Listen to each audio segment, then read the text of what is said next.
What's up guys, my name is Ace, and welcome back to another Battlefield 6 gun guide. This is the series where I dive deep into the important stats of the guns, and toward the end of the video, I share some excellent attachment combinations to try out. And in today's video, we're going to be moving on to the QBZ-192 in the carbine category. And starting it off, as always, let's have a look at our raw power potential.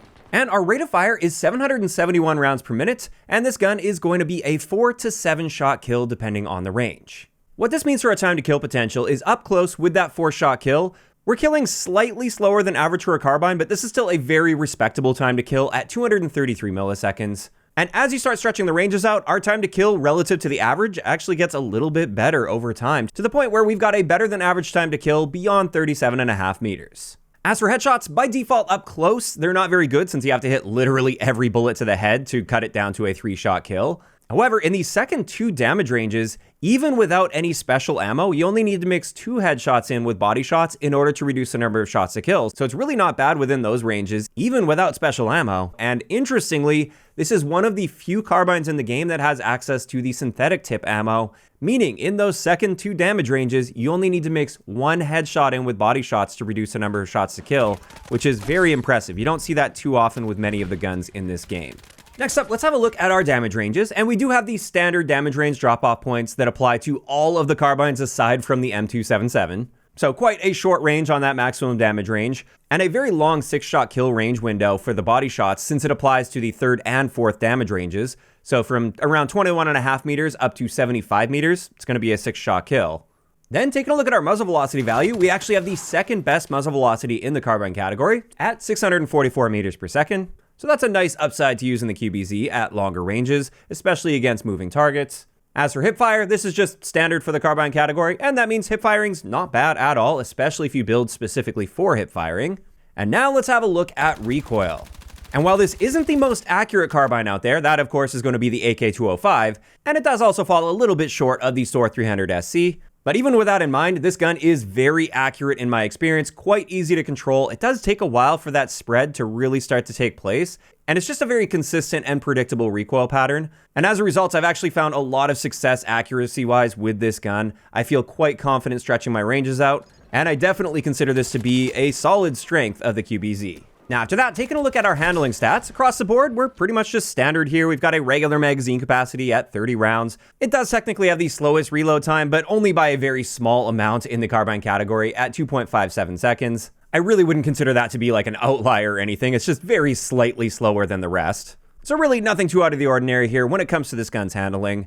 And it's the same story with our mobility stats. It's just the same as all of the other carbines, and that means we have solid mobility stats across the board.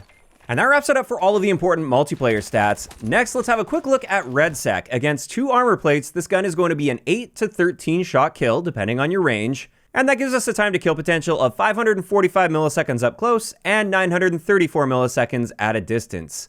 And these values are right around the realm of average for a carbine, so not really like a standout, but also not bad by any means. It holds its own just fine in REDSEC when it comes to raw power potential. And there we have it. With all of that covered, we can finally move into some excellent attachment combinations I'd recommend trying out with the QBZ-192. And the first one I wanted to share is if I want to be a little more aggressive with this gun, although it is still quite versatile. This one is mainly geared toward close to mid-range engagements, and with it, we're using the MiniFlex 1X optic, the 50 milliwatt blue laser, partially for the hipfire improvements because this gun really excels with hipfire when using this blue laser, but also this helps a little bit with your dispersion when aiming down sight and moving. For our muzzle, it is worth noting we have a very limited muzzle selection on this gun. We just have 3 options: the flash hider, the converter, or the standard suppressor. And in my eyes, out of those 3, the standard suppressor is just the obvious choice, so I'm going with the standard suppressor on there. For our barrel, we've got the extended barrel to improve our muzzle velocity. While this is an aggressive build designed for close quarters, it really doesn't hurt to have that extra muzzle velocity, and it doesn't cost all that much to gain this power, so that's why I like throwing that on there. Then for our underbarrel, I'm using the alloy vertical because this helps a little bit with recoil with no downsides attached to it whatsoever. For our magazine, we have the 30 round fast mag, so we get a slightly faster reload time at about 2.27 seconds. And then finally, we're just topping this one off with the standard ammo. And with this, you can see it's very accurate. You maintain some of that accuracy while strafing and firing as well. And it's got excellent hip fire. And it's just a really nice, solid way to use this gun if you're planning to be a little more on the aggressive side. Whereas for my next build, this one's designed a bit more for stretching your ranges out and also for hitting those headshots. With this, we're using the ROM 1.75 optic for that little bit of extra zoom. We once again have the standard suppressor and the extended barrel. For our underbarrel, we've got the ribbed vertical grip. This one just helps a little bit more with recoil control compared to the alloy vertical in the previous one. Then we're using the standard 30-round mag on this, and we're topping it off with the synthetic ammo, which, as I said earlier, in the second 2 damage ranges, you only need to mix 1 headshot in with body shots in order to reduce the number of shots to kill, and that's pretty easy to do if you're actively going for it. And that can really make this gun stand out in those ranges if you can land that headshot. And recoil-wise, it's very manageable as well. So even if you aren't hitting the headshots, you just really want to extend out to super long ranges, this gun can handle that just fine with its recoil.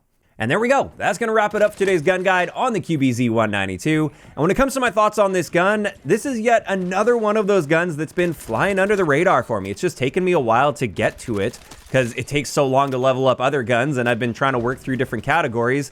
I've really just been putting this one off for far too long, and I didn't realize just how good it is. It's a very solid, versatile gun. Probably not like the best gun in the entire game or anything, but man, it just feels good to use. And it's now up there as definitely a top 10 gun in the game for me, possibly even a top 5. Now, of course, those are just my thoughts on the QBZ, and I'd love to hear what you guys think about this gun in those comments down below. And as always, I am open to suggestions for any future episodes of gun guides, and if you've missed any of the previous ones, I will leave a link to the playlist in the description of the video. If you enjoyed this one, a like rating is always appreciated, and don't forget to subscribe for more if you haven't already.